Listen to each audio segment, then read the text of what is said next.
Story 1, Camping Gone Wrong, Part 1, The Arrival. It started out like every cheap adventure ever planned on a Friday afternoon, rushed, under-researched, and way too confident. We had been looking for something spontaneous. Something that wasn't just dinner and Netflix. My boyfriend Evan scrolled through Airbnb listings while I folded laundry, half listening as he narrated prices and photos aloud. "Hey, this one's perfect," he said, turning his phone toward me. It showed a sunlit field, a red barn with string lights, and a tiny paragraph promising a private 100-acre campsite for couples who want peace and quiet. The host's name was Mary. 3 reviews. All 5 stars. Super friendly, clean, great value. We booked it instantly. Mary messaged us within minutes. "Sounds great. You can arrive anytime after 11 a.m. My husband's father is on site if you need help. Enjoy your stay, smiling face." It was already 10:30 the next morning when we loaded the tent, cooler, and 2 folding chairs into Evan's car. It was hot enough to melt the plastic handles of our camping gear, and the humidity made every breath feel thick and wet. We joked about how unprepared we were, no tarp, no bug spray, and I had forgotten my flashlight. Still, we were excited. It was only one night. The GPS took us off the main road onto a cracked 2-lane that cut through endless fields. No signal. The occasional farmhouse appeared like a ghost in the heat haze, then disappeared behind tall corn. When the navigation finally said, "You've arrived," there was no obvious driveway, just a narrow dirt path with a handmade sign, "Mary's Meadow." Evan laughed. Quaint. We bumped along the path for about a quarter-mile before the barn came into view, big, weathered red boards, fairy lights strung from beam to beam, and a patch of cut grass that shimmered in the heat. A white pickup truck was parked nearby, its hood open. That's when we met him. An older man, maybe 60, wearing an ATV helmet pushed up on his forehead, stepped out from behind the truck. His shirt was soaked in sweat and dust clung to his forearms. He smiled without showing teeth. "You the campers?" he asked. Evan got out first. "Yeah, we booked through Mary." He nodded, wiped his hands on a rag. "Mary's inside doing the harvest. I'm her father-in-law. I help with the property." I rolled my window down halfway. "Nice place." "Sure is," he said, his eyes flicking toward the tent poles in our back seat. "You can pitch anywhere by the creek. Plenty of space out there." He pointed past the barn, where the land dipped into a tree line. The field looked like it went on forever, golden and silent. I thanked him, and he just stood there for a second, staring, before lowering his visor and walking off toward the shed beside the barn. The shed door closed with a metallic clank. Evan exhaled. "Friendly guy." Ham," I said, not really agreeing. We drove around to find a flat spot by the creek, just like he suggested. The grass there was soft and damp, shaded by willows that leaned low over the water. It was beautiful, quiet, almost too quiet. The barn was still visible across the field, but far enough away that we felt alone. That's what we wanted, right? Privacy. We spent an hour setting up the tent, fumbling with poles and instructions that didn't match. By the time it stood upright, the sun had started to sink. The sky turned that syrupy orange, insects buzzing so loud it almost sounded like static. I looked back at the barn. The string lights that had been glowing earlier were off now. The windows were dark. "Maybe they went to town," Evan said. "Harvest stuff." We decided to drive back up to the barn area to use the bathroom before it got fully dark. According to the listing, there was a shared restroom inside the barn. The big doors were half open when we pulled up, and the air inside was cool and smelled like hay and engine oil. 2 light bulbs hung from the rafters, one flickering, the other dead. I found the bathroom door, an old wooden frame with a painted sign that read restroom, and stepped inside. It was surprisingly clean. There was even a small mirror and a bottle of pink hand soap. But when I turned the faucet, the lights overhead flickered again. Once. Twice.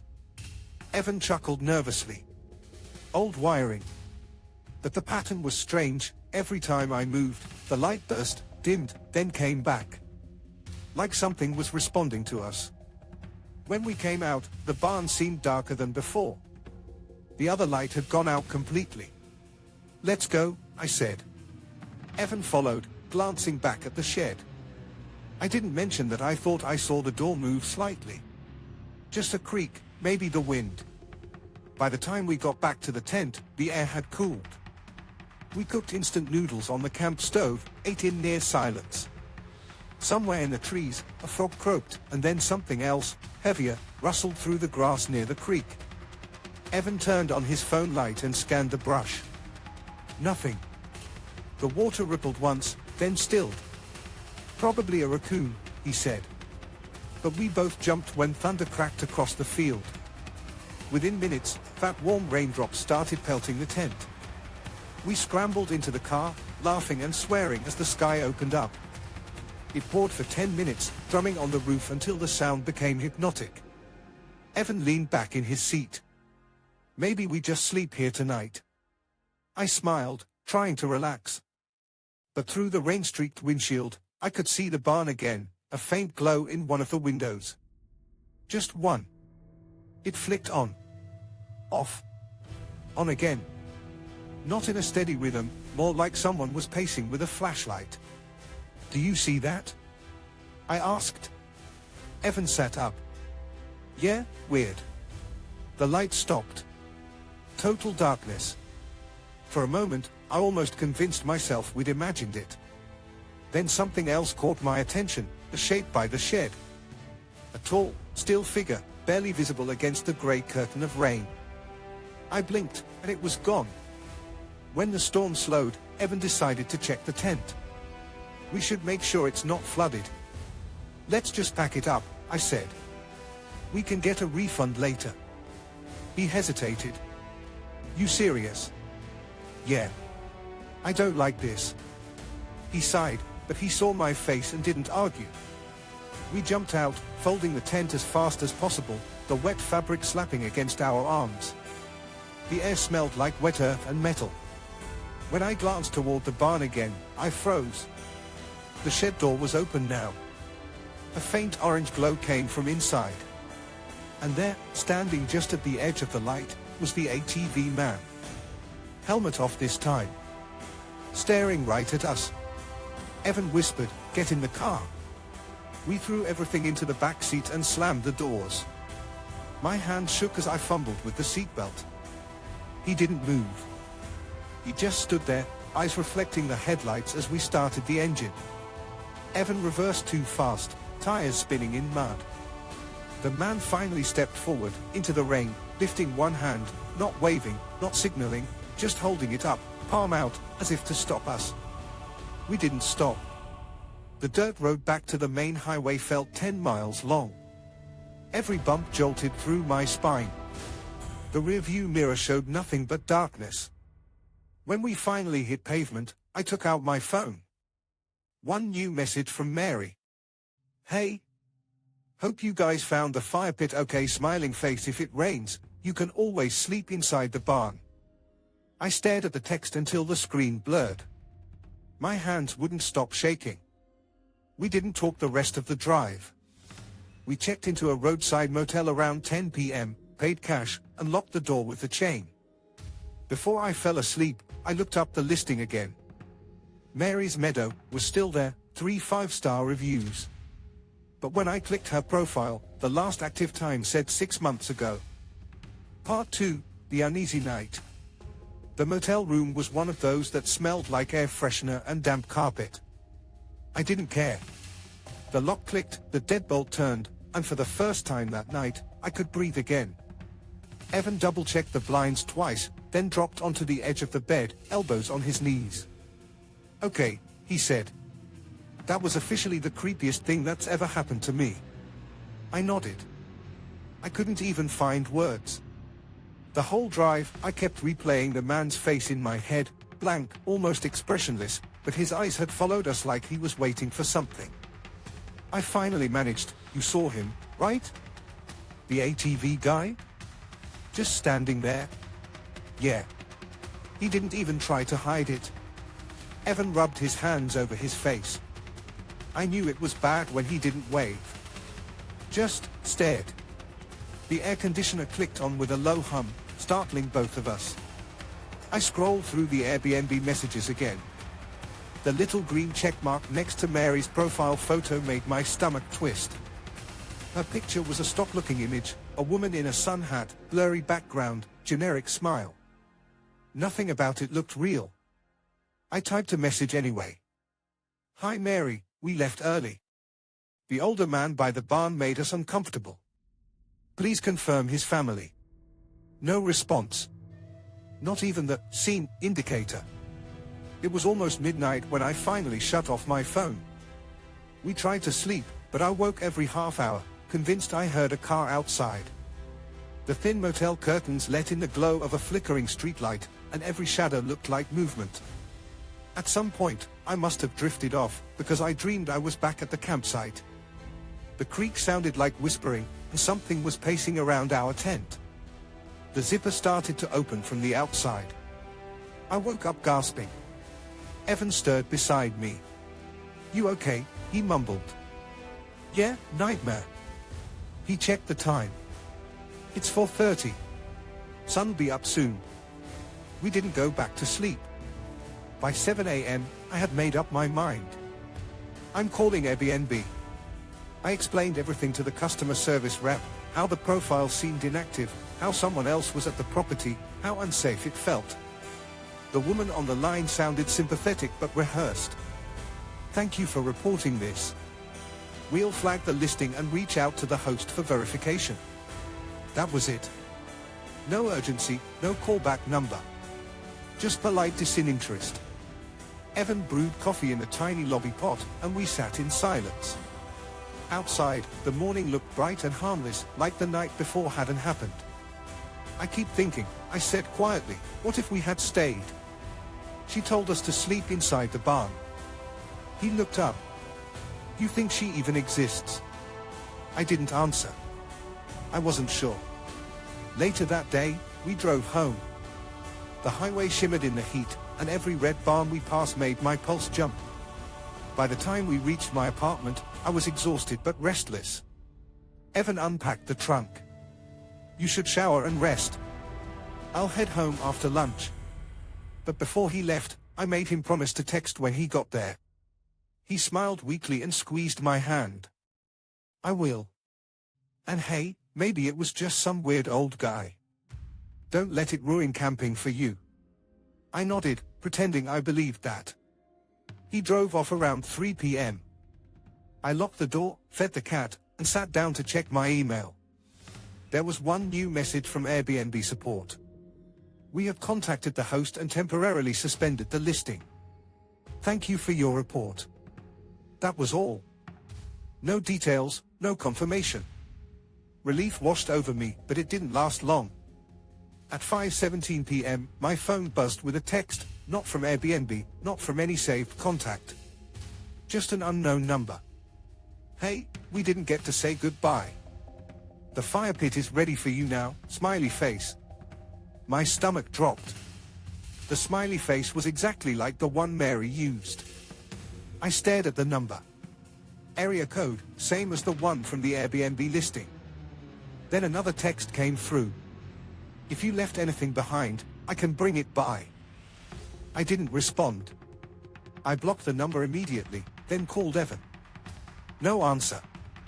I tried again. Straight to voicemail. I told myself his phone had died, or he was driving. Still, I felt the familiar tightness in my chest, that instinctual, wordless dread. The next few hours were a blur of pacing, checking locks, turning the TV on and off for background noise. When Evan finally texted at 7:42, sorry, fell asleep. Home safe. I almost cried with relief. I didn't tell him about the messages. I didn't want him to think I was spiraling. But that night, sleep wouldn't come. Around 11:30, I went to the kitchen for water. From my window, I could see the parking lot below, mostly empty except for a few cars and the sodium orange glow of the streetlight. That's when I noticed it. A white pickup parked across the street, angled slightly toward my building. Old. Rusted. Familiar. My heart started hammering. I grabbed my phone, zoomed in through the window, same dented hood, same mud-caked tires as the one by the barn. The driver's seat was empty, but the engine was running. I could see the faint plume of exhaust in the humid air. I didn't move for a full minute. Then, suddenly, the headlights switched off. The engine went quiet. I stepped back, pulling the curtains closed, every nerve screaming at me to stay still. After a few seconds, curiosity, or stupidity, got the better of me. I peeked again. The truck was gone. No taillights, no sound. Just gone. I spent the rest of the night sitting on the couch, holding a kitchen knife I knew I'd never actually use. The next morning, I drove to Evan's house. He looked terrible, bloodshot eyes, pale skin. "You got a text too?" he asked before I could even speak. My throat went dry. "What do you mean?" He handed me his phone. On the screen. "You forgot your cooler. Want me to drop it off?" The number was different, but the wording, the smiley face, was the same. We stared at each other. Then, out of some irrational need for proof, we decided to drive past the property one last time. It was a stupid idea, I know that now. But we had to see it in daylight to convince ourselves it was nothing. The dirt road looked the same. The sign, Mary's Meadow, still crooked. But when we reached the clearing, the barn was gone. Or rather, it wasn't the same barn. The red boards had been stripped. The doors were chained shut. The fairy lights hung dead and broken. No shed, no truck, no ATV. Just empty land and the echo of insects buzzing in the heat. Evan whispered, "This can't be the same place." But it was. The GPS confirmed it. We didn't stay to figure out why the property looked abandoned. We turned around and left without saying a word. That night, I did what I should have done from the start. I searched the address online. It wasn't hard to find. The first result was a local news article from 3 years ago. Authorities investigating disappearance of young couple near Cedar Ridge Farm. Property owned by Mary and Thomas Hill. One survivor described an unidentified older man on an ATV before escaping into the woods. The survivor's name wasn't listed. The article was dated August 18th. Yesterday had been August 18th. Part 3, the news report. I didn't sleep that night. Every time I closed my eyes, I saw that barn, not the real one, but how it looked in my mind now, the windows glowing, the ATV man's blank stare framed by rain. The way he'd lifted his hand like he was saying wait. Morning came grey and heavy. Evan texted me around 9. "You okay?" I typed back. "Not really. You?" He didn't answer right away. A few minutes later, he sent a link. Local news, 3 bodies found near vacant farmhouse. I clicked before I could stop myself. The article was short, only a few paragraphs. Authorities were investigating the discovery of 3 unidentified victims found near an abandoned barn on a 100-acre property outside Cedar Ridge. The landowner, a woman named Mary Hill, was cooperating with police. The property had been used as a rental site for camping. I read the last sentence twice. Investigators suspect multiple individuals may have posed as hosts through a third-party rental app. Evan called me right after. His voice was shaking. "Did you see the photo?"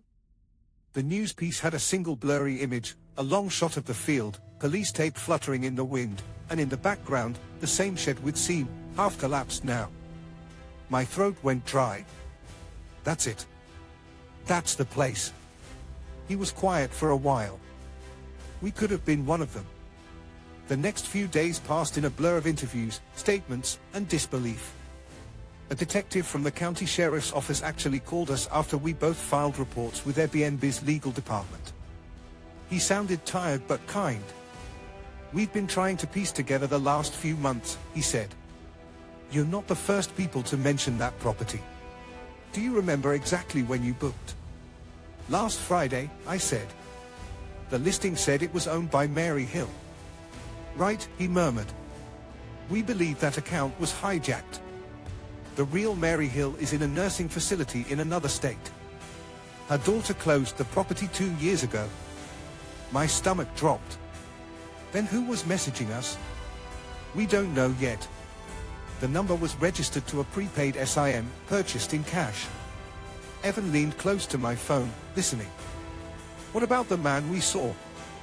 Older, maybe 60s, drove a white pickup. The detective interrupted, voice tightening. We're aware of him. If you see that truck again, do not approach. Call 911 immediately. I felt cold all over.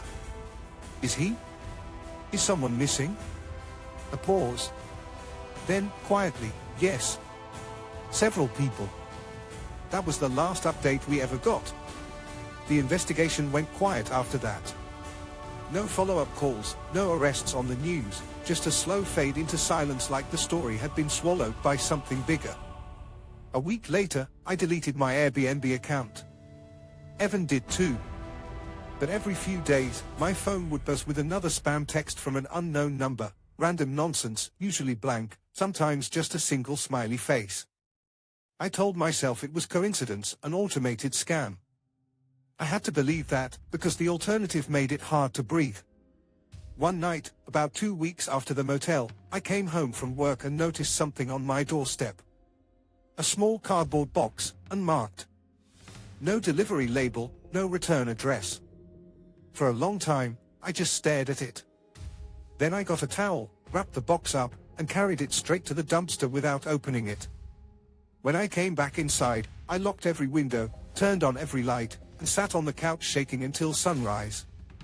I haven't been camping since. It's strange how something so simple, trees, open fields, quiet, can feel permanently tainted. Every time I see a listing for a cozy rural getaway, I think of that dirt road, the flickering barn lights, the sound of rain on the windshield. I think of how we almost stayed. How easy it would have been to say, it's probably fine, and go to sleep. A few months later, a new article came out. It wasn't front-page news this time, just a local crime update buried on a community site. The headline read, Police identify victims found near Cedar Ridge property. The names meant nothing to me, but the details stuck.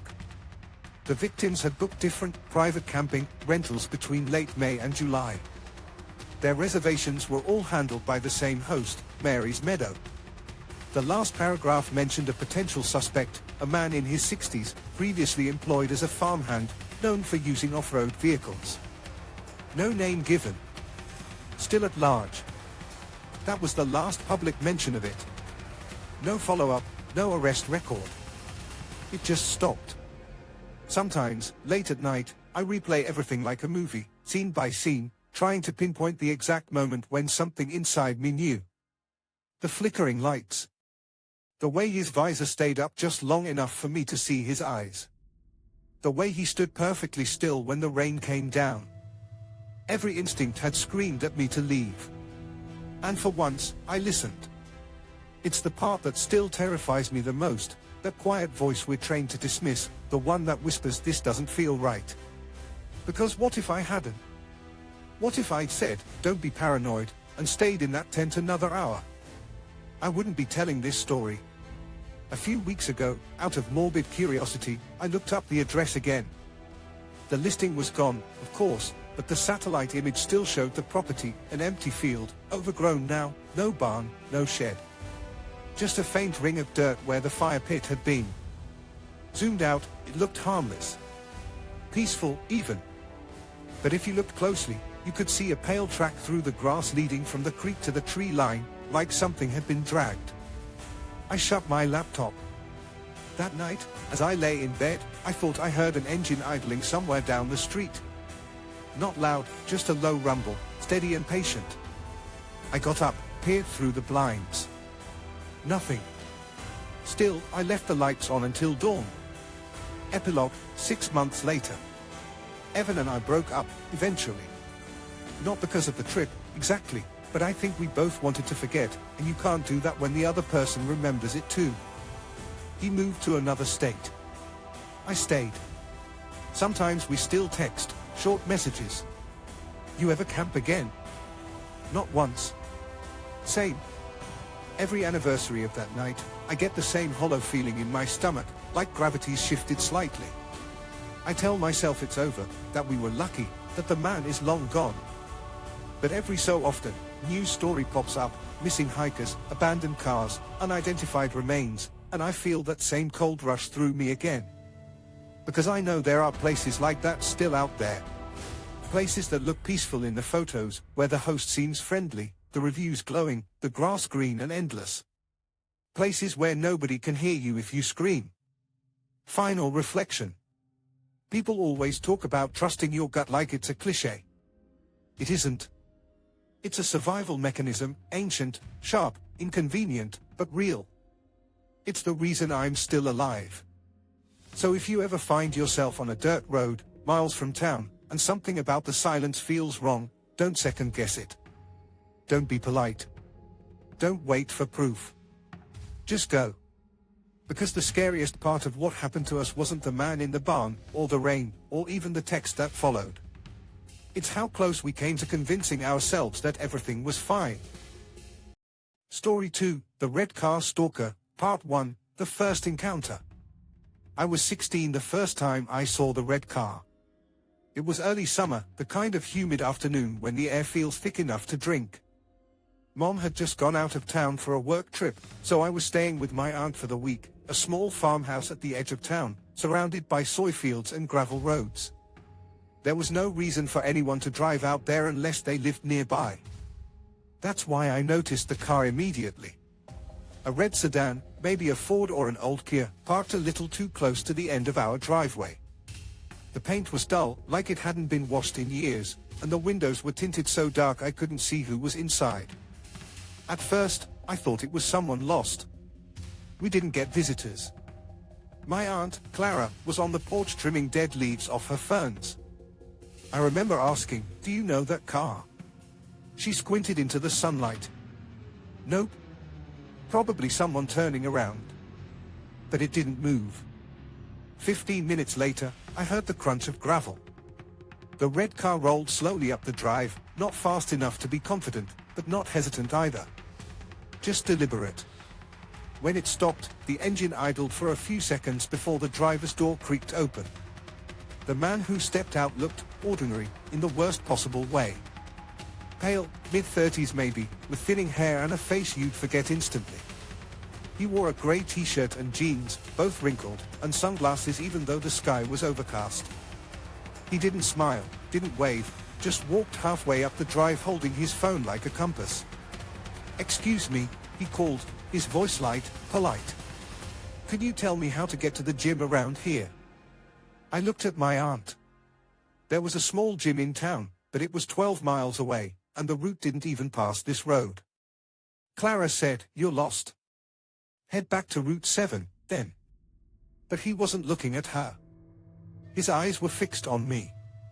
I could feel it, the kind of stare that sticks like static, heavy and personal. "What's your name?" he asked suddenly, cutting her off. "You from around here?" Clara's tone snapped like a switch. "That's enough. She's a kid. Get back in your car." He blinked, like he hadn't expected pushback.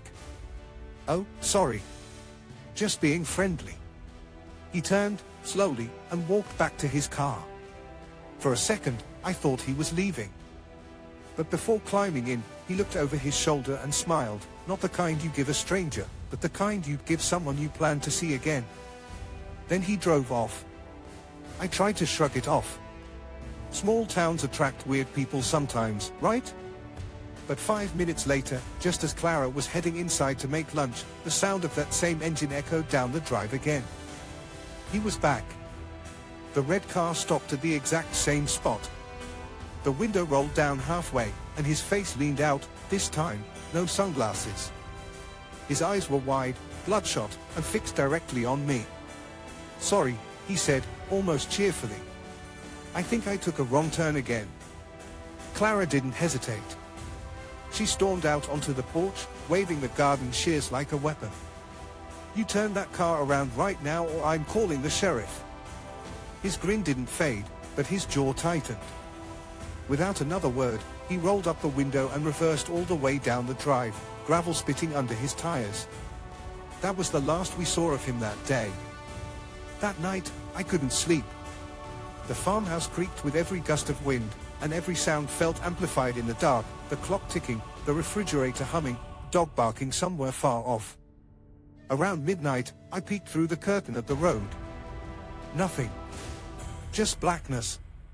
Still, I left the hallway light on. The next morning, Clara called Mom. I overheard part of the conversation, her saying things like, probably nothing, but she was scared, and red sedan, older man, weird questions. Mom told her to file a report anyway, just in case. Clara did, but the deputy who came out looked bored, scribbled some notes, and left after 10 minutes. Probably a lost driver, he said. We'll keep an eye out. They didn't. A week passed. No red car. No strange men. I started to convince myself I'd overreacted. When school started again in August, I barely remembered his face, just that pale blur behind the windshield. Until the Facebook message. It came out of nowhere, late one night while I was scrolling on my phone. Hey, it's me. The guy from the road. My heart skipped. His profile picture was blank, just a grey silhouette. The account name was James R., but I didn't recognize it. The message continued. You were at your aunt's place, right? I think I left my GPS on by accident. LOL. Then another one, seconds later. You're home alone at your dad's house now, aren't you? I froze. He couldn't have known that. I was home alone, Dad worked nights, Mom was still out of town. The curtains were open, the lights on. He could have been anywhere outside. My hand shook as I blocked the account. Then I turned off every light in the house and sat on the floor behind the couch, phone clutched to my chest, waiting for headlights to appear through the window. None did. The next morning, I told Dad everything. He wasn't the type to panic, a retired mechanic, calm to the point of infuriating, but I saw his jaw tighten as I spoke. What was his name again? I don't know. The message just said James R. He nodded slowly. We're going to the sheriff. This time, they took it seriously. They searched the username and cross-referenced it with a few local reports. When the officer came back, he looked grim. He's got a record, he said. Expelled from the university last year for harassment. 2 restraining orders in different counties. You did the right thing blocking him. I asked, can you arrest him? Not yet. But if he contacts you again, screenshot everything. I did. Every message, every notification, every blank friend request that popped up from an account with no photo but the same initials, JR. They kept coming, at random hours. You looked so pretty in that blue shirt. I saw you walking home. We should hang out sometime. Just you and me. Each message came from a new account. Each one was creepier than the last. By the end of the month, I stopped using Facebook altogether. My friends thought I was being dramatic. Maybe I was. But it's hard to explain how a single person can make the world feel smaller, like every streetlight is a spotlight and every parked car might be his. Then one night, my friend Lucy came to school pale as a ghost. Hey, she whispered, pulling me aside. You know that guy you told me about? The red car. I nodded slowly. My little brother almost got hit yesterday. A red sedan swerved right in front of him while he was biking. The driver just stared at him and laughed before driving off. My stomach twisted. Where? By Route 7. The same road leading to my aunt's house. That was when it stopped being paranoia. It was real. He was back. I started walking to school with friends, never alone. I changed my privacy settings, deleted photos, switched my profile name. But still, I felt watched, that prickling sensation on the back of your neck when you know someone's looking, even if you can't see them. Every red car I passed made my heart race. Every time my phone buzzed, I flinched. It went on for months like that, just enough distance to make me doubt myself, just enough silence to make me think maybe he'd lost interest. Then, one night in January, I saw the red car again. Parked across the street from my house. The engine wasn't running, but the brake lights glowed faintly, like someone was pressing the pedal just enough to keep them on. I watched from my bedroom window for nearly 10 minutes, too scared to move. Finally, the lights blinked off, and the car rolled slowly away. I didn't sleep that night either. By morning, I was exhausted, angry, done being afraid. I told Dad. He didn't say a word, just grabbed his keys and went outside. When he came back, his face was pale. "It's him," he said quietly. I saw him parked by the gas station 2 miles up. Same red car. Same guy. "What did you do?" "Called the sheriff. They're on their way." For the first time, I felt a flicker of relief, like maybe it was finally over. But I was wrong. Part 2, Escalation. The sheriff didn't find him that night. By the time the cruiser rolled up the road, the red car was gone, vanished into the flat darkness like it had never been there at all. They promised to keep patrols nearby, but I could see in their faces that it was low priority. No broken laws yet. No proof. Just another weird guy who hadn't actually done anything. But I couldn't shake the feeling that he was still close. For the next few weeks, I lived on edge. Every morning, before opening the blinds, I scanned the street for flashes of red. At night, I double-checked the locks twice, sometimes 3 times. Even our dog, a lazy golden retriever named Duke, started acting strange, barking at empty corners, growling at shadows outside the window. My dad tried to comfort me, but he was exhausted too. He'd stopped parking in the driveway, preferring to keep his truck behind the barn so no one could see when he was gone. "He's looking for patterns," Dad said once. "If he thinks someone's always here, he'll get bored." But stalkers don't get bored. They wait. The messages started again in February. This time they weren't through Facebook. I deleted my account completely. They came through text. An unknown number, no profile picture, no name. Unknown, "Hey, it's me. You changed your number again." Unknown, "Don't be mad. I just want to talk." Unknown, "Why do you tell your dad about me?" Each message came minutes apart, like he was watching for my reaction. I never replied. Instead, I showed Dad. He stared at the screen for a long time, his thumb tightening around the phone until his knuckles whitened. "I'm calling the sheriff again," he said. "This time, they're tracing it." They tried. But whoever it was had used a prepaid phone, unregistered, untraceable. "Burner," the deputy said. Could be anyone. Anyone. That word lodged in my brain like a splinter. Because in a small town, anyone could mean the cashier at the grocery store, the man who filled our gas tank, the teacher who waved at me in the hallway. Every face became a question mark. March was when things got worse. One Friday afternoon, Lucy pulled me aside after school, her face tight with fear. "You're not gonna believe this," she whispered. "My cousin saw a red car parked outside the diner last night. Guy inside kept watching the high school across the street. The police made him leave, but he came back this morning." I felt my stomach drop. "Did they get a plate number?" "Yeah. Local. Starts with 6RD. Dad confirmed it that evening. Same plate as the one he'd seen outside the gas station. The sheriff said they spoke with him, but couldn't arrest him. The man claimed he was waiting for a friend. He gave a different name this time, Ryan Douglas. Probably fake. They let him go anyway. That night, I had my first panic attack. I was brushing my teeth when I saw headlights sweep across the bathroom window. I froze, foam dripping from my mouth, heart pounding so loud I could barely hear the water running. I waited for the sound of gravel, an engine idling. Nothing. Just silence. When I finally looked out, the street was empty. Still, I couldn't shake the sense that he'd been there, watching. Spring came, but the fear never left. I stopped walking anywhere alone. My friends teased me for being paranoid until Lucy saw it for herself, the red car idling across from the school parking lot one afternoon, the driver pretending to check his phone.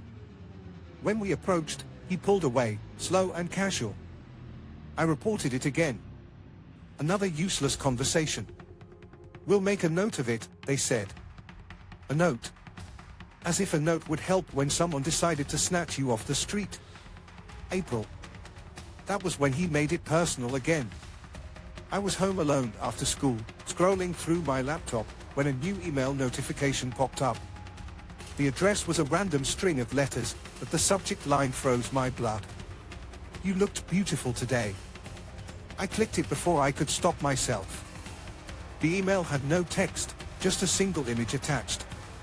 It was a photo of me, taken that same afternoon, outside the school. I was unlocking my bike, my head tilted slightly as I smiled at something Lucy had said. The photo was taken from across the street, clear, close, focused. I remember screaming.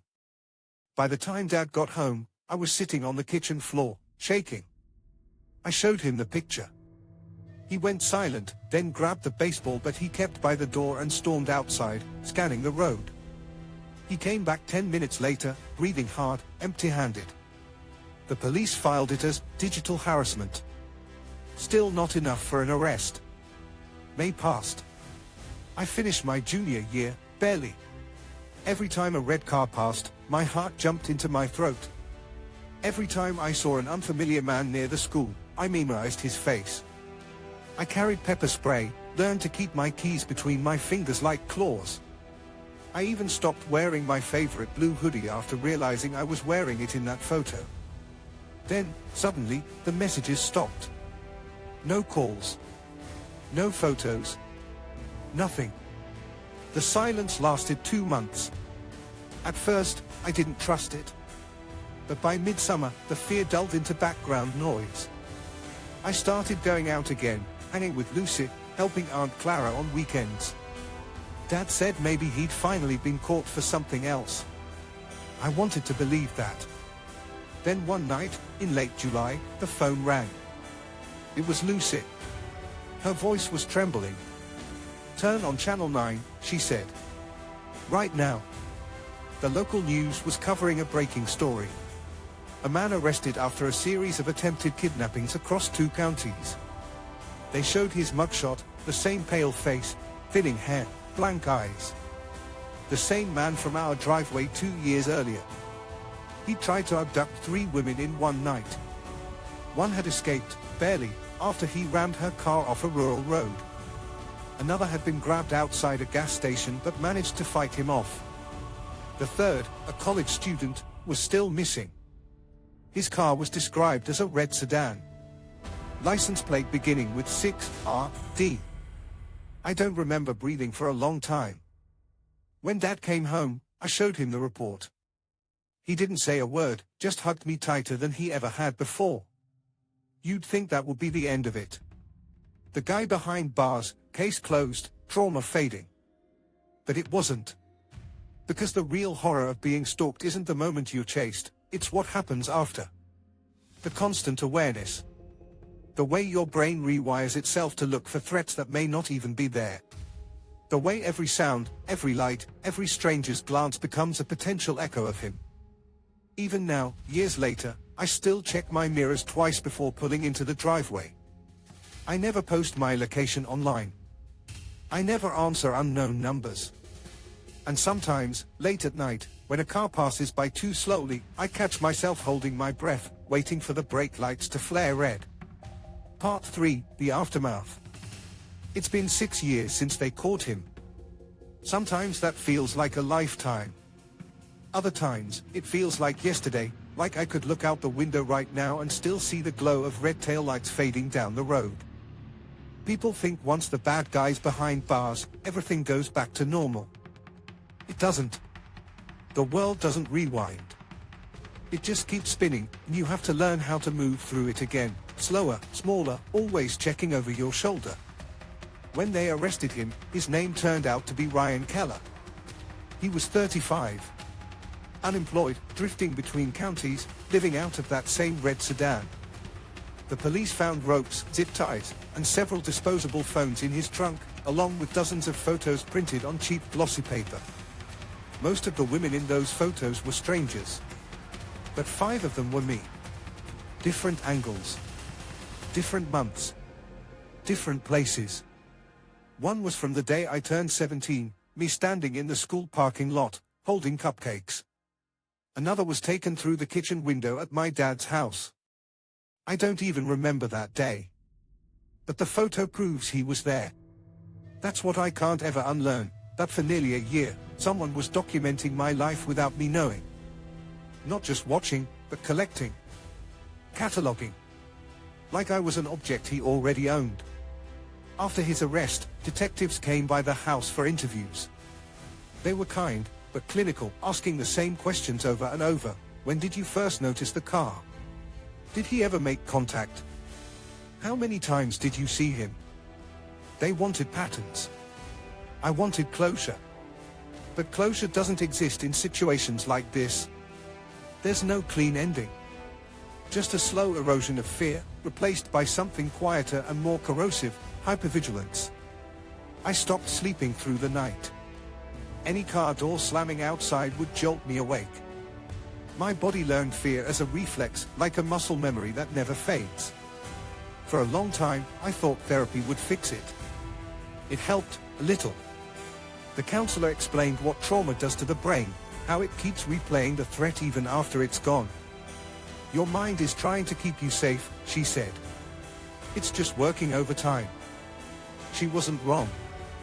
But it's exhausting, living on high alert all the time. College was hard. The campus was only an hour from home, but it felt like another planet, crowded, anonymous, unpredictable. My first dorm room faced a parking lot, and for weeks I couldn't sleep with the blinds open. The first night I heard tires screech outside, I had a full panic attack, shaking, crying, convinced the red car had somehow followed me here. My roommate didn't know what to do. She sat with me on the floor until I could breathe again. I didn't tell many people about what happened. Not because I was ashamed, but because when you say stalker, people imagine a movie plot, not a slow, invisible violence that happens in daylight. They don't understand that it's not the dramatic chase that breaks you. It's the endless waiting. The not knowing. The small, creeping violations that tell you your world isn't really yours anymore. There are still little habits I can't shake. I park under streetlights, never between cars. I never walk with both earbuds in. I text someone every time I leave somewhere alone. And if a red car drives behind me for too long, I'll take a different route, sometimes looping around blocks, pretending I missed a turn. My friends laugh when I do it. I laugh too, to make it seem like a joke. But it's not. It's instinct. That's the thing no one tells you, even after the danger's gone, the instincts stay. Your body doesn't believe in safe anymore. A year after his arrest, the trial began. I had to testify. I remember sitting there, staring at the man who had spent nearly a year haunting my life. He looked smaller than I remembered, thinner, older, almost pathetic. But when our eyes met, something in his face shifted. A small, almost invisible smirk. That same expression from the driveway years ago, the one that said, "I see you. I know you." It took everything I had not to look away. He was convicted on multiple counts: harassment, attempted kidnapping, unlawful surveillance, violating restraining orders. The sentence wasn't nearly long enough, but it was something. Still, when the judge read out the years, 10, with parole possible after 6, my hands went cold. Because 10 years isn't forever. It's a clock ticking toward a day when he'll walk free again. I marked that day on my calendar anyway. Not because I'm counting down, but because I refuse to be caught off guard. Some nights, I reread the old news articles. They always use the same words: suspect apprehended, justice served, community relieved. But there's no word for what happens afterward, the part where you keep living in a body that doesn't feel like your own anymore. where every stranger's smile hides a question, and every photo you take feels like proof someone else could be keeping. I started writing about it last year. Not for sympathy, but to reclaim something. To say, this happened, but it doesn't define me. Sometimes I talk to other survivors online. It's strange how similar our stories are, different towns, different men, same pattern. The casual encounter that turns into obsession. The disbelief from police. The digital trail. The final, narrow escape. Every time I read another story, I feel a mix of rage and recognition. Because the system doesn't catch these people until it's too late for someone. Once, a reporter asked me what I'd learned from the whole thing. I told her the truth, that fear can save your life. She looked confused, like she expected something more uplifting. But that's the lesson no one wants to hear. The night it all began, when that man asked my name in the driveway, something inside me whispered wrong. That instinct, that small, primal alarm, was the first and only warning I ever got. If I'd ignored it, I might not be here to tell the story. So now, whenever I speak at schools or safety seminars, I always end with the same advice. If you ever feel watched, you probably are. If your gut tells you to leave, leave. Don't rationalize. Don't apologize. Just go. It's not paranoia. It's preservation. Sometimes, I drive past my old high school. The fields look smaller now, the roads less lonely. I don't see red cars everywhere anymore, but when I do, I still notice. I don't think that will ever change. I've made peace with that, in a way. Because awareness isn't the same as fear. It's control, the kind I didn't have before. And on quiet nights, when I sit by my window and see the glow of headlights curve past the house, I don't hide anymore. I just watch until the light disappears, breathe deep, and remind myself, I'm still here. I survived. Epilogue, the warning. There's a line I wrote in my journal not long after the trial. Predators look for silence. Gut instincts break it. It's the only sentence that ever really stuck with me. Because silence is what kept him invisible for so long, my silence, the police's silence, the silence of every stranger who saw something odd and thought, not my problem. If someone like him ever crosses your path, don't stay silent. Don't wait for proof. Don't let anyone convince you that it's probably nothing. I used to think being afraid made me weak. Now I know fear is what kept me alive. Story 3, Gas Station at 3 a.m., Part 1, The Stop. The fuel light blinked on somewhere outside Fort Pierce. At first, I ignored it. There were still maybe 30 miles left in the tank.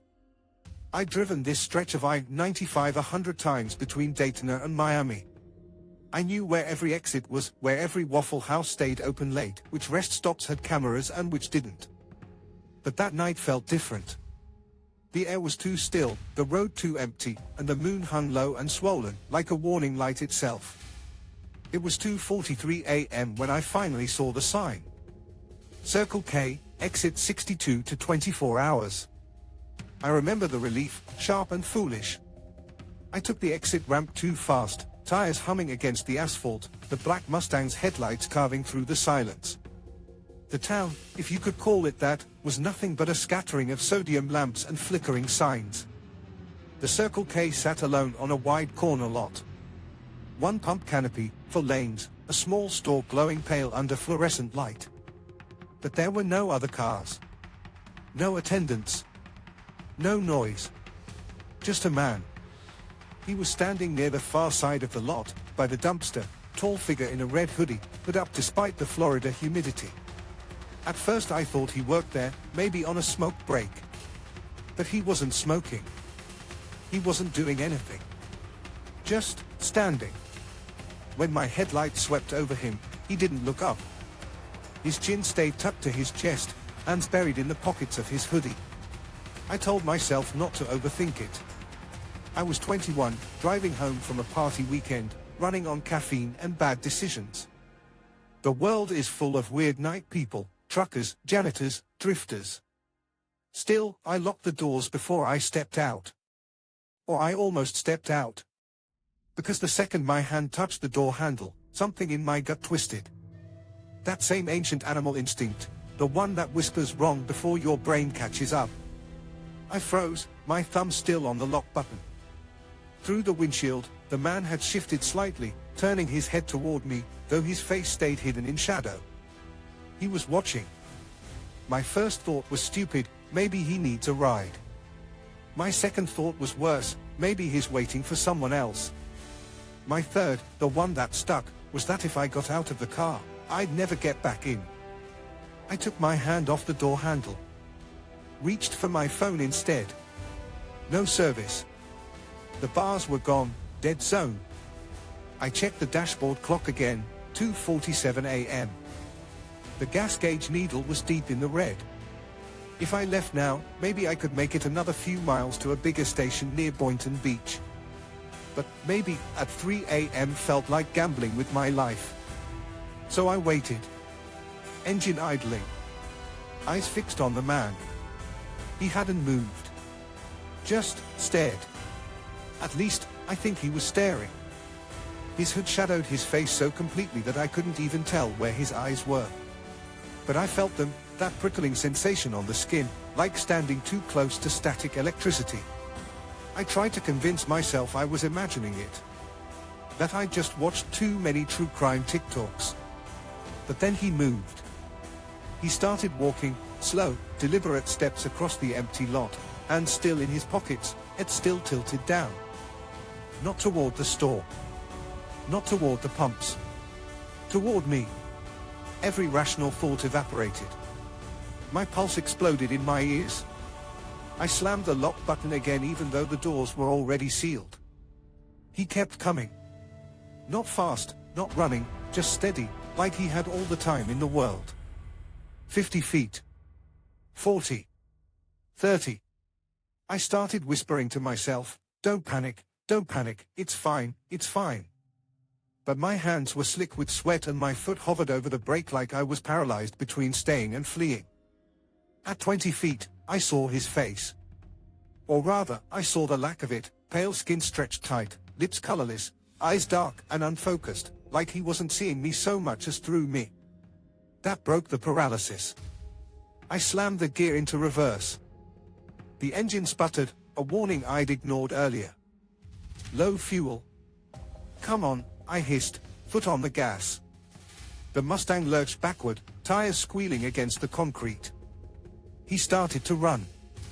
The movement was so sudden, so violent, that it felt unreal, 1 second slow and heavy, the next, full sprint. He lunged for the passenger side door, fingers hooking under the handle, yanking hard. The sound was metallic and desperate. The kind of sound you never forget. I threw it into drive, stomped the accelerator. The car jumped forward, tires burning. His hand was still on the handle. I saw the flash of his wrist under the red sleeve, veins bulging with strain. For a split second, I thought he'd get the door open. The lock shuddered but held. Then, snap. His hand slipped free, and he stumbled backward as I tore out of the lot. I didn't look back right away. Couldn't. My hands were shaking so badly that the wheel blurred in front of me. When I finally risked a glance in the rearview mirror, the Circle K was shrinking into darkness, the red figure motionless again, standing exactly where I'd first seen him. I drove until the tank was almost bone dry, past 2 exits, until I found a brightly lit truck stop with cameras, semis, and actual human life. It was 3:12 a.m. When I got out to refuel, my knees almost buckled. The night air was hot and thick, but I was cold all over. The attendant inside must have noticed, because he asked if I was okay. Yeah, I lied, swiping my card. Just tired. He nodded, uninterested. I wanted to scream at him, someone tried to get in my car. Back there, 10 miles up. You could still catch him. But I didn't. Because what was I supposed to say? A man looked at me weird and pulled my door handle. Even as I replayed it in my head, it sounded insane. Except for the bruised metal dent near the lock, proof that someone, had grabbed it hard enough to bend the frame. I left it alone. Just filled the tank, drove home, and locked the door behind me. The next morning, in daylight, the world felt normal again. I even convinced myself maybe I'd overreacted. Maybe he was drunk or homeless, or maybe I'd imagined the whole thing in the haze of exhaustion. Until I checked the local news. Unidentified man in red hoodie seen harassing travelers along I-95 corridor. Woman reports attempted break-in at gas station near Boynton Beach. The article didn't have a photo, just a vague description: tall, white male, mid-30s, red hoodie, last seen on foot. There was a line that made my stomach drop. Security footage was lost due to a power surge shortly after the incident. Of course it was. That's the thing about stories like this, there's always just enough missing to keep you wondering if it really happened. I didn't tell anyone for a week. Not my roommate, not my parents. It felt like something sacred and terrible, a secret I wasn't ready to share. But every time I drove at night after that, I'd catch myself scanning every shoulder, every rest stop, every pair of headlights that stayed behind me too long. And somewhere deep down, I knew. That man in the red hoodie wasn't random. He'd been waiting. Part 2, The Chase. For a while, I convinced myself it was over. That the man in the red hoodie was just another highway nightmare, something you tell your friends later. Oh my God, this creepy guy tried to open my car door at 3 a.m., and then laugh because you survived it. I tried to laugh, too. It just never felt funny. The first week, I still jumped every time a red car passed me on the street. The first month, I avoided driving after dark altogether. But time has a way of dulling even the sharpest fear. By midsummer, I was back to late-night grocery runs and solo drives home from work. The gas station incident became something to tuck away, a story for another time, a scar I could almost forget. Almost. Then came the second time. It was late August, 2 months after that night. I'd stopped by my usual 24-hour supermarket, bright lights, cameras, other people, a place that felt safe. When I stepped out with my groceries, I noticed a car idling across the lot. A red sedan.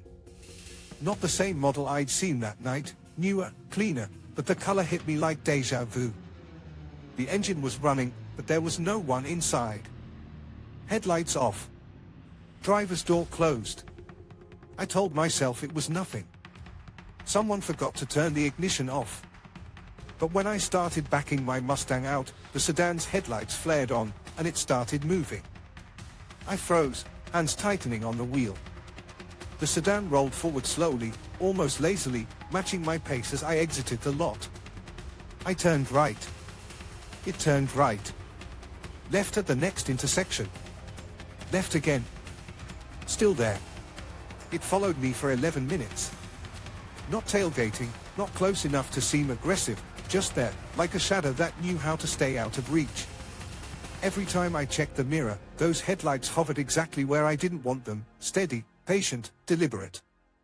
I tried to lose it, cut through a residential neighborhood, loop around the park, double back toward the main road.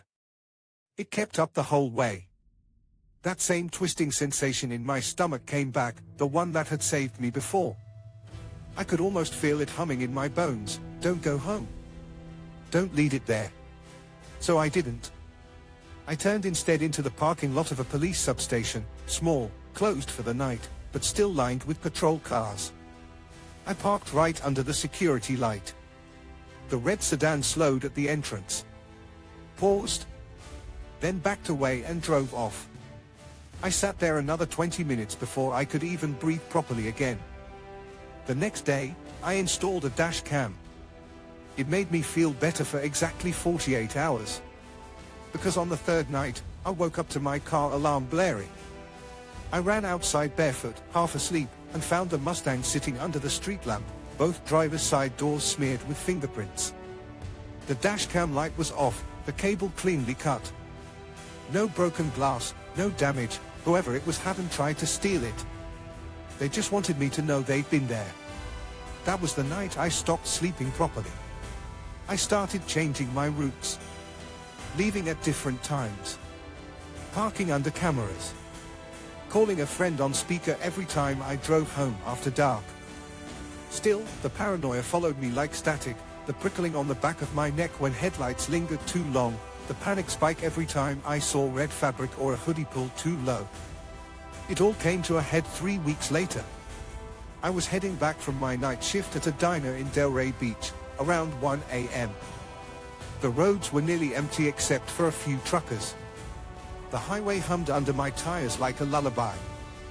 Until I noticed the reflection in the rearview mirror. 2 headlights. Far back but steady. Then closer. And closer. At first, I thought it was just another driver. But then I saw it, the faint red paint catching the glow of my taillights. He'd found me again. I took the next exit without signaling, tires squealing. The red car followed. My pulse hammered. I couldn't breathe. I floored it through a gas station lot, then swerved down a side road, old industrial stretch, warehouses, dead lights. My phone was open to 911, thumb hovering. The dispatcher answered before I could speak. 911, what's your emergency? There's someone following me, I said. In a red car, they've been. Are you driving right now? Yes, he's right behind me. Okay, stay on the line. Can you pull into a public location? Gas station, police station, anywhere with lights. I almost laughed. That's how it started, I whispered. The dispatcher kept me talking, voice calm, measured, the way you talk to a wild animal that might bolt. She asked me to describe the car, make, model, plate. I tried, but it was too dark, too far. Stay on I-95 northbound, she said. We're sending a patrol to intercept. I merged back onto the interstate, speeding through the emptiness. The red car followed, headlights glaring like twin eyes. 5 minutes. 10. 15. Then, in the mirror, I saw blue lights flare behind him. For one blissful second, I thought it was over. The red car slowed, pulled toward the shoulder, and then, without warning, cut across the median and vanished into the opposite lane, disappearing into the night. The officer who stopped me was kind but skeptical. He took my statement, checked my dash cam, blank. The file had been wiped clean. They promised to keep an eye out, but I could tell they didn't believe me. People like me, women driving alone at night, panicked, shaking, we sound like every cliché in every cautionary tale. But it didn't end there. The next morning, when I walked out to my car, there was something under the windshield wiper. A folded paper napkin. Inside, in shaky black ink, were 3 words. Nice reflexes, Mustang. I dropped it like it was on fire. That was when I packed a bag and left for good, crashed with my cousin in Orlando for 2 weeks, changed my license plate, switched parking spots at work. And for a while, it worked. No strange cars, no alarms, no notes. Until one night in early October, I stopped for gas again, this time at a crowded 7-Eleven just off the turnpike.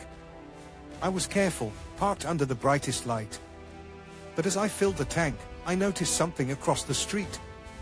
A red car idling behind a row of dumpsters. The driver's seat was empty. But the passenger door was cracked open.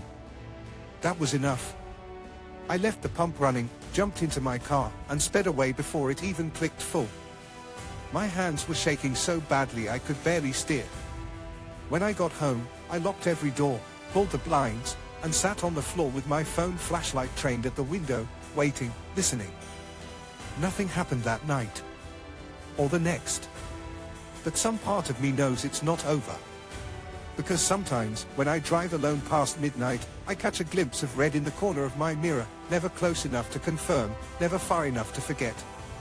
And every time, that same feeling crawls up my spine. The whisper that saved me once before. Don't stop. Don't get out. Keep driving. Part 3, The Return. It's been a year since that night. A full year since the red car, the note, the late-night panic that burned through my veins like electricity. I've moved twice since then, new job, new apartment, new city, everything I thought would keep me safe. And for a long time, it worked. Or at least, I thought it did. I learned to live small. Park near security cameras. Keep my phone charged. Sit facing the door in every restaurant. I even bought a little keychain alarm, the kind that screams at 120 decibels when you pull the pin. My therapist called it hypervigilance. I called it survival. The nightmares faded slowly, like bruises you stop noticing. I stopped checking the rearview mirror every 10 seconds. I even laughed again. For the first time in months, I felt like my life belonged to me. Then one morning, I got a letter. It was in my mailbox, no return address, no postmark. Just my name, written in the same slanted, childlike handwriting I'd seen on that napkin. Nice reflexes, Mustang. My stomach turned to ice. I opened it inside, fingers trembling. There was no message this time, just a photograph. Me. Standing at a gas pump. Head turned slightly toward the camera, sunlight hitting my hair. Except this wasn't from a year ago. It was recent, my new car, my new city, the Shell station I stopped at every Friday. He'd found me again. I called the police immediately. They were polite but cautious, like they'd been trained not to feed delusion. Could be a prank, one of them said. Any idea who might have your address? I didn't. I'd been so careful, no social media check-ins, no geotags, no public photos. I built my life like a fortress. But somehow, he'd slipped inside again. The officer took the envelope, promised to file a report. I knew what that meant, nothing. That night, I barely slept. Every creak of the wall sounded like footsteps. Every flicker of headlights on the ceiling made my heart lurch. At 3:17 a.m., I saw the shadow. It passed across my living room wall, a quick, sharp movement like someone walking in front of the window. I froze. The curtains were closed. I grabbed a flashlight and crept forward, careful not to breathe too loud. When I reached the window, I peeled back the curtain just enough to see. Empty street. No cars. No sound but the hum of the air conditioner. I was about to step back when I saw it, taped to the outside of the glass, barely visible in the glow of the streetlight, another napkin. My hand shook as I peeled it off. The same messy handwriting, the same black ink. Only 3 words again. You moved far. I packed a bag and drove straight to my mother's house. She didn't ask questions, just let me in, made tea, sat beside me until the tremors stopped. But I could see it in her face, that quiet doubt, the one I'd seen in every cop, every friend, every co-worker. They all thought the same thing, maybe it's in your head. So I stopped talking about it. Stopped reporting. Stopped hoping someone would believe me. But I didn't stop watching. 2 weeks later, my mother left town for the weekend. I stayed behind, determined not to be afraid of shadows anymore. It was Saturday night when it happened. I was on the porch with the dogs, scrolling through my phone, when I heard the faintest sound, the crunch of gravel from the end of the driveway. I froze, listening. The neighborhood was silent, no traffic, no wind. Then headlights flared between the trees. Bright. Red-tinted. My blood went cold. The car rolled slowly down the drive, engine barely audible. Same make as before, a red sedan. I backed toward the door, whispering for the dogs to come inside. My fingers fumbled with the keys, panic rushing in like tide water. Before I could lock it, a man's voice called out. Hey. Sorry. Is this 1149 Pine Grove? I didn't answer. He stepped closer, into the porch light. Mid-30s. Pale. Hoodie zipped halfway. Eyes glassy and wide. The same face. The same one from that gas station lot a year ago. Car trouble, he said, smiling faintly. Mind if I use your phone? Just one call. His tone was casual, practiced, the kind that disarms you before the knife comes out. I said nothing. Just slowly pushed the door until it clicked shut between us. He laughed, soft, friendly. You don't remember me, do you? My throat closed. He took a step closer to the glass. Circle K, he said. Boynton Beach. You left so fast. That was all I needed. I hit the panic button on my keychain. The alarm shrieked like a banshee, the dogs barking and throwing themselves at the door. The man flinched, just barely, then stepped back, I still locked on mine. He smiled wider. Then he whispered something I couldn't hear through the glass, tapped 2 fingers against the window, and walked away. Police came 15 minutes later. They searched the woods, the road, every inch of the property. Nothing.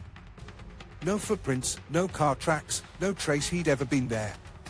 But there was one new thing they did find. Another napkin. Pinned under the wiper of my mother's car. For words this time. You didn't stop again. After that, I stopped pretending I could live a normal life. I filed for a restraining order, though no one could give me his name. I changed numbers, changed jobs, even changed the color of my car. But some nights, driving home, I still see flashes of red, reflections, taillights, brake lamps, and every time my chest tightens until it hurts. I tell myself it's coincidence. It has to be. Except for one thing. Last month, I got an email. No subject line, no text. Just an attachment, a short video clip, shot from inside a moving car. The camera focused on the rear of a black Mustang, license plate blurred. My old car. My old life. And at the end of the clip, right before it cuts to black, a man's voice says softly, "I told you not to get out."